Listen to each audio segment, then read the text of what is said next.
ఒక ఊరిలో చిన్న శివాలయం ఉండేది. ఆ గుడిలో అభిషేకానికి, నైవేద్యానికి ప్రతిరోజూ రవి అనే యువకుడు పాలు తీసుకువచ్చేవాడు. మొదట్లో చాలా భక్తితో స్వచ్ఛమైన పాలు తెచ్చే రవికి మెల్లగా ఒక దురాలోచన వచ్చింది. పాలలో నీళ్లు కలిపి అమ్మడం ద్వారా తక్కువ పాలు పోసి ఎక్కువ డబ్బులు సంపాదించవచ్చు అని అనుకున్నాడు. రోజురోజుకి నీళ్ల శాతం పెంచుతూ పోయాడు. ఒకరోజు ఆ గుడి పూజారిగారు అభిషేకం చేస్తున్నప్పుడు పాలు మరీ పలచగా ఉండటం గమనించారు. రవి ఏదో పొరపాటు చేస్తున్నాడని ఆయనకు అర్థమైంది. అతన్ని తిట్టడం కంటే ఒక కథ ద్వారా బుద్ధి చెప్పాలని నిర్ణయించుకున్నారు. మరుసటి రోజు రవి పాలు తీసుకురాగానే పూజారిగారు అతన్ని దగ్గరకు పిలిచి ఇలా చెప్పారు. రవి, నీకు ఒక కథ చెబుతాను విను. పూర్వం ఒక ఊరిలో అరవింద్ అనే యువకుడు తన తండ్రి నడిపే చిన్న నెయ్యి దుకాణంలో పనిచేసేవాడు. ప్రతిరోజూ స్వచ్ఛమైన వెన్నను కరిగించి నెయ్యి తయారుచేసి డబ్బాల్లో నింపి ఇళ్లకు పంపిణీ చేసేవాడు. అయితే అరవిందుకు తక్కువ సమయంలో ఎక్కువ డబ్బు సంపాదించాలనే ఆశ కలిగింది. నెయ్యి డబ్బాలను మోయడం, కష్టపడడం కంటే తెలివిగా ఆలోచించాలని అనుకున్నాడు. అతను నెయ్యిలో తక్కువ ధరకి దొరికే వనస్పతి లేదా నూనెను కలపడం మొదలుపెట్టాడు. ఇలా చేయడం వల్ల తక్కువ ఖర్చుతో ఎక్కువ నెయ్యి తయారయ్యేది. ఎక్కువ కష్టపడడం ఎందుకు?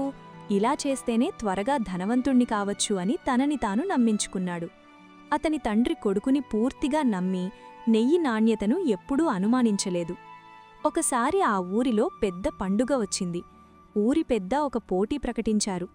ఎవరైతే అత్యంత సువాసనభరితమైన స్వచ్ఛమైన నెయ్యిని అందిస్తారో వారికి రాజ్యస్థాయిలో గుర్తింపుతో పాటు బంగారు నాణేల బహుమతి లభిస్తుంది అని చెప్పారు.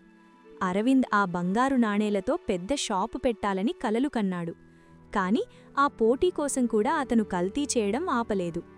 పండుగ రోజున న్యాయ నిర్ణేతలందరూ నెయ్యి నమూనాలను పరీక్షించారు. అరవింద్ వంతు వచ్చినప్పుడు అతను చాలా గర్వంగా తన నెయ్యి డబ్బాను ముందుంచాడు.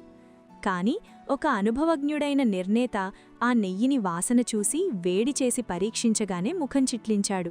ఈ నెయ్యిలో కల్తీ ఉంది, ఇది అసలు నెయ్యి కాదు, ఆరోగ్యానికి హానికరం అని అందరి ముందు ప్రకటించాడు. ఊరి జనం అరవిందును అసహ్యించుకున్నారు. తన తండ్రి కళ్లల్లో కనిపించిన ఆ నిశ్శబ్దమైన అవమానం, నిరాశ అరవిందును చావు దెబ్బతీశాయి. తన అత్యాశ వల్ల తండ్రి పరువు పోవడమే కాకుండా తన గౌరవం కూడా మంటగలిసింది అని అతను గ్రహించాడు. ఆ రాత్రి అరవింద్ పశ్చాత్తాపంతో కుమిలిపోయాడు. మరుసటి రోజు నుండి అతను అడ్డదారులు తొక్కడం మానేశాడు.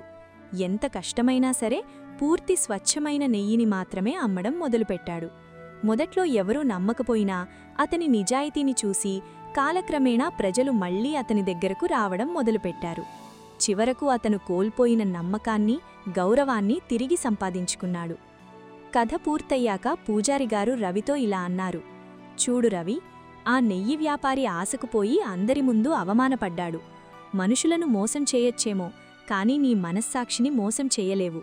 నీవిచ్చే పాలు స్వచ్ఛంగా లేకపోతే నీవు చేసే సేవకు ఫలితం ఉండదు. పైగా ఆ పాపం నీకే చుట్టుకుంటుంది. ఆ నెయ్యి వ్యాపారిలా అవమానపడక ముందే నీ తప్పు తెలుసుకొని మారు. పూజారి మాటలకు రవి కళ్ళు తెరుచుకున్నాయి. తను చేస్తున్న తప్పును తెలుసుకొని అప్పటినుండి ఎప్పుడూ కల్తీ చేయనని దేవుడి సాక్ష్యంగా ప్రమాణం చేశాడు. ఆ రోజు నుండి రవి మళ్లీ స్వచ్ఛమైన పాలను అందరికీ అందించడం మొదలుపెట్టాడు. నీతి: నిజాయితీ లేని సంపాదన నిలవదు. మనం చేసే మోసం ఏదో ఒకరోజు మనకే శాపంగా మారుతుంది. కష్టపడి పనిచేస్తేనే నిజమైన విజయం లభిస్తుంది.